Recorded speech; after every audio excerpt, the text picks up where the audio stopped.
E hoje vamos recuar ao Lisipo de há 2070 anos para falar de banda desenhada, de estereótipos portugueses e até de turistas franceses.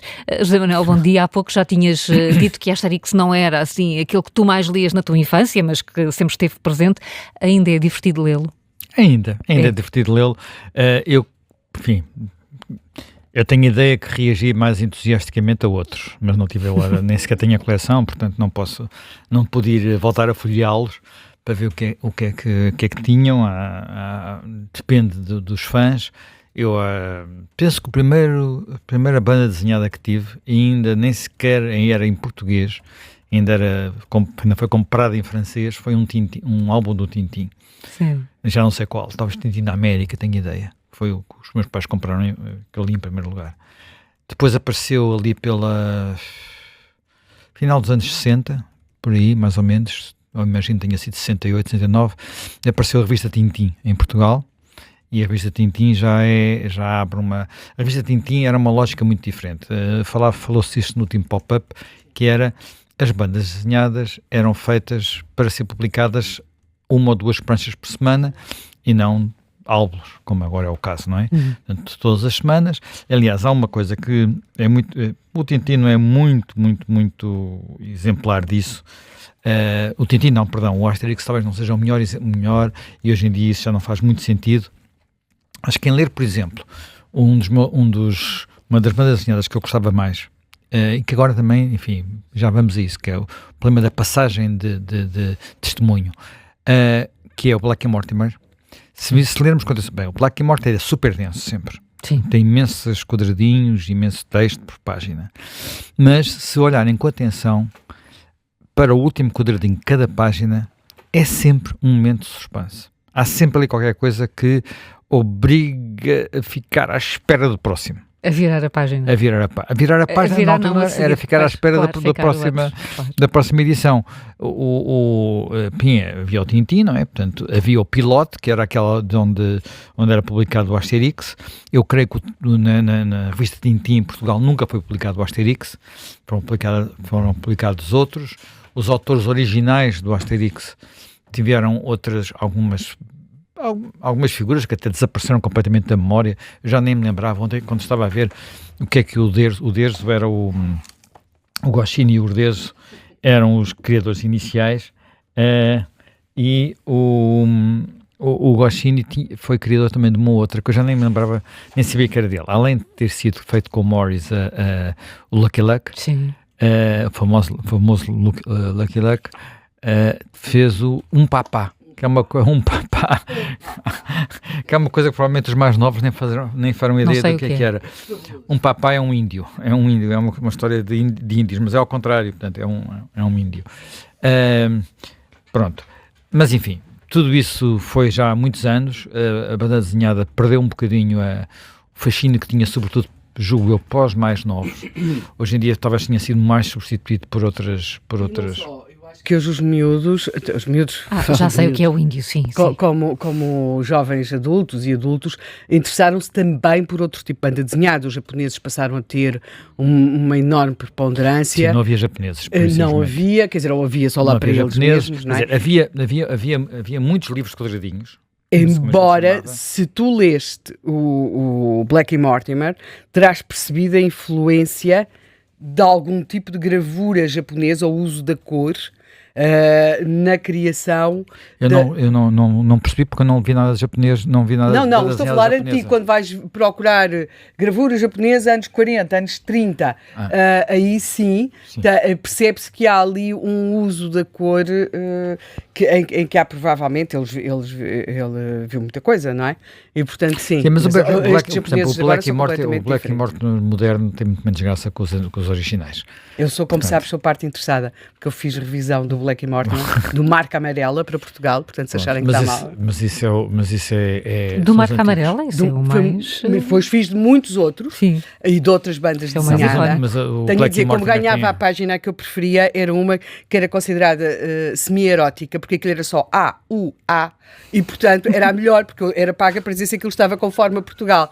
E depois havia... O Black Mortimer devia ser mau, porque aquilo era péssimo, porque o problema era mesmo esse, tinha muito texto, não cabia dentro do balão, não é? Não, e depois depois havia um trabalho que o nosso convidado, que já apresentarão, talvez perceba como era complicado, que se um álbum circulava em Portugal e no Brasil, as onomatopeias, porque um cão não trinca a fazer o mesmo barulho em Portugal ou no Brasil, ou crocodilo come gente, que era uma das cábulas que eu tinha, se o álbum tinha circular em Portugal e no Brasil, o crocodilo tinha um barulho diferente, ou um galo a cantar.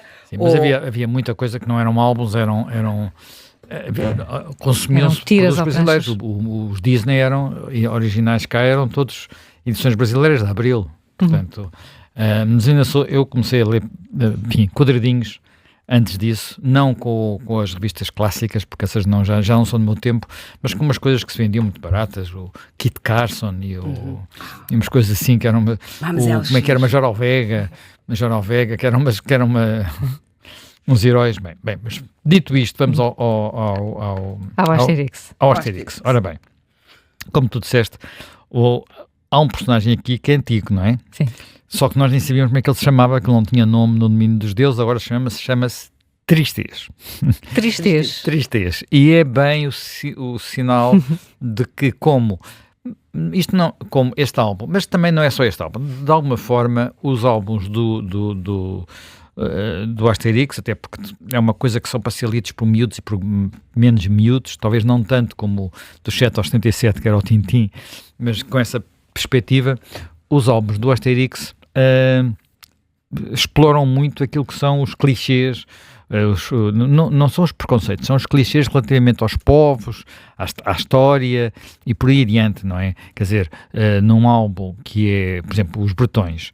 Nos Bretões come-se mal, porque havia a ideia que na Inglaterra se comia mal, portanto... Circula-se ao contrário. Bebe-se às 5 da tarde uma água quente que não pode ser chá, porque não havia chá ainda, mas que é uma coisa parecida. Ora bem, aqui neste Asterix, imagina-se uma ideia, digamos, um clichê sobre Portugal, está cá tudo, quer dizer, que tu possas imaginar. Bacalhau, talvez mais presente de todos. Era indispensável, não é? Porque temos um comilão, que é o Obelix, e o Obelix não gosta de bacalhau. Acha que aquilo não gosta de bacalhau, acha que aquilo é uma coisa... Pois, não se compara com javali, é não verdade. Se compara com javali, não é? Portanto, bacalhau outra vez, bem. Mas gosta de pastel de nata. Tinha que haver pastéis de nata, não é? Há, aliás, uma batalha de pastéis de nata, uma batalha, enfim, uma utilização em batalha de pastéis de nata durante um álbum. Mas depois temos muito mais coisas, quer dizer, vinho verde, vinho do Porto, essa tristeza, a ideia de que somos um povo triste, portanto somos um povo triste, o fado. Quem canta o fado? Uma Amália. Qual é a primeira pessoa que recebe os nossos heróis ao chegarem a Portugal? Uma menina chamada Saudade. Portanto, e vamos por aí adiante. Isto vai ao ponto de termos, a certa altura, uma carroça 28 em Olicipo, carreira 28, pintada de amarelo, naturalmente. Quer dizer, nos Bretões havia uma carroça de 2 andares, que eram os autocarros de 2 andares. Agora aqui há uma carreira 28, que ainda por cima tem uma guia para conduzir essa carreira, que é como se fosse um fio elétrico. Naturalmente não é elétrico, é apenas uma guia que vai carregar. Quer dizer, há muitas coisas destas espalhadas, e algumas mais engraçadas, outras menos engraçadas, enfim, pelo menos a mim não me fizeram rir com tanta fluência, digamos assim, mas é muito isso, quer dizer, até um Galo de Barcelos temos. A certa altura, numa imagem, aparece um Galo de Barcelos. Pronto, está lá tudo. E algumas coisas têm a ver com até alguns temas da atualidade. Por exemplo, há uns turistas franceses que a certa altura protestam porque estão a discutir a idade da reforma. Dizer, querem mudar isto, depois quando é que a gente passeava? E se calhar é um assunto que vai envelhecer bem, se vai arrastar, e daqui a 5 anos, daqui a 20 anos ainda vai haver turistas franceses já de alguma idade a dizerem que precisam de idade para andarem num outro lado a gozar numa carroça pintada de amarelo. Numa carroça. Bem, há uma coisa que eu já referi aqui hoje de manhã que me faz, que eu, quando vi as primeiras, até digamos, a apresentação que foi feita pela editora portuguesa, achei graça, que foi o local onde eles chegam a Portugal é impossível de não reconhecer. É a pequena enseada, onde não há pescadores, mas eles dizem que há uma aldeia de pescadores, mas isso, enfim, faz parte da imaginação, das Azenhas do Mar, que fica assim um bocadinho, enfim, eu vou lá muitas vezes, é ao pé da minha casa, é no concelho de Sintra, é um sítio onde há uma aldeia, de facto, assim, a escorrer para o mar, portanto, só que agora, no sítio onde agora há aqui uma praia, uns peixes a secar, está lá uma piscina. Mas, enfim, uma piscina de água do mar que também ninguém usa, mas é um sítio particular. Até as escadas são parecidas com as escadas. Eu estive a comparar fotografias, portanto, isto é claramente uma fotografia tirada de um mirador que lá há, portanto, é idêntico, é muito parecido. E percebe-se essa influência. Já Lisboa reconhece menos bem, porque Lisboa não pode ter aquilo que quase tudo o que nós reconhecemos em Lisboa não podia estar na cidade romana. Não podia estar na cidade romana. Qual era uma das minhas curiosidades ao ler, ao pegar neste álbum? E ele aí é apenas referido, e não podia ser de outra maneira, eu depois já explico porquê. Era até que ponto é que ia aparecer ou não aqui a figura do viriato. Portanto, nós temos uns irredutíveis gauleses que vêm ajudar um povo submetido a César, Júlio César, e então onde é que está o viriato?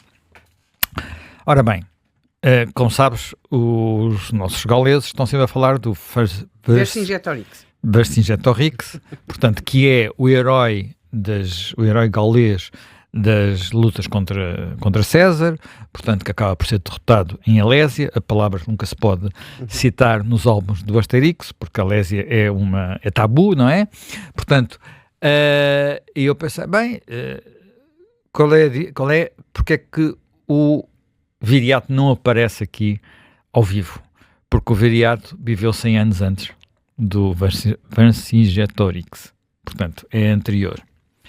E desse ponto de vista, é curioso que haja uma presença do viriato neste álbum e não no álbum da Espanha, porque nós não temos bem essa noção, mas o viriato é um herói português e espanhol. Pronto. Quer dizer, não se sabe bem onde é que ele nasceu. Ele pode ter nascido, nós temos a mitologia que ele nasceu nos Montes Irmínios, Serra da Estrela, mas não há nada de segurança que isso tenha acontecido assim. Ele pode ter nascido mais perto do Guadalquivir, por exemplo. Há quem diga até que ele nasceu mais perto do Ebro. Portanto, aliás, os espanhóis fazem uma série que tem o viriato como grande protagonista, que é Hispânia, não é? Portanto, eles fizeram a série, como todas estas séries, particularmente romanceada, mas quem fez a série sobre o viriato, seja o que for, foram eles. Pronto. E a própria Lusitânia não corresponde provavelmente apesar daqui nos mapas aparecer como sendo correspondente ao território de Portugal, não tem nada a ver. Portanto, não tem nada a ver. E há aqui sempre aquela discussão sobre, que é uma difícil, até que ponto é que isto é que podemos considerar viriato um herói lusitano, ou celta, ou celtibero, pronto, porque tudo isso depois há aqui mais tribos, digamos assim, e outras possíveis origens. O próprio Vercingetorix pode ser considerado um herói celta. Há uma outra, neste caso é uma heroína, que não aparece nos bretões, que é a Boudica, que é inglesa, que o equivalente em Inglaterra, enfim, tem a mitologia de que seria ruiva e é uma líder guerreira da resistência aos romanos e outros momentos, mas enfim, no caso concreto do viriato, ele é de facto anterior, e tudo aquilo que se passou com o viriato está de alguma forma ausente daqui, até porque, vamos lá ver, isto é uma história de quadradinhos, remete para algumas memórias históricas, mas as guerras de conquista dos romanos, quer na Península, quer na Gália, não foram particularmente gentis. Quer dizer, nós temos uma ideia heroica da Guerra da Gália, porque ela é muito determinada pelas memórias do próprio Júlio César, que escreveu sobre elas, mas hoje temos noção de que o número de mortos é absolutamente ao nível quase dos... Quer dizer, eu não gosto de usar palavras no sítio que havia uma intenção de extermínio, e aqui não há intenção de extermínio, mas estamos a falar de números alucinantes, e na Península há inclusivamente generais romanos que são quem regressam mal a Roma porque cometeram aquilo que nós hoje chamaríamos crimes de guerra, que é atrair os inimigos para fazer a paz e depois matá-los todos. É uma coisa que, apesar de tudo, acontecia na Antiguidade e acontecia na Idade Média, aconteceu muitas vezes ao longo da história, em todo lado, não foi só aqui, mas há a percepção de que na Península as campanhas militares foram demoradas, longas e complexas, até por, olha, pela mesma razão, porque depois também seria longas e demoradas a Guerra Peninsular, com os exércitos napoleónicos, por causa das configurações do território. Portanto, das configurações do território. Bem, mas isso é uma outra história que nós, curiosamente, conhecemos relativamente mal em Portugal, porque temos uma imagem um bocadinho mitológica da figura do Viriato, sabemos que ele foi morto à traição, mantivemos aquela ideia, Roma não paga aos traidores, mas até terá pago aqueles traidores, pronto, que fizeram, que o terão morto, enfim. Mas ele aqui de facto não aparece, é só apenas a referência para os lusitanos que resistem. E há uma figura que nem é bem a de um resistente, que é a figura em torno do qual se passa esta história. Eu não vou contar muito mais, porque as pessoas agora têm que ler o álbum, não é? Mas não vou aqui estragar a história toda, porque isso é muito desagradável. Só dei aqui alguns apontamentos, porque de resto está lá tudo. Estão lá os vilões, estão lá os incompetentes, estão lá as comezainas, está lá todos os ingredientes. Podemos achar mais ou menos graça, porque isso era um bocadinho o gênio do Goscinny, sobretudo, aquele criador inicial, conseguia fazer piadas subtis com um grande gênio mesmo. Aqui talvez, enfim, eu diria que não está no mesmo nível, mas eu agora não sou especialista para poder comparar, eu estou a comparar com a minha memória de há décadas.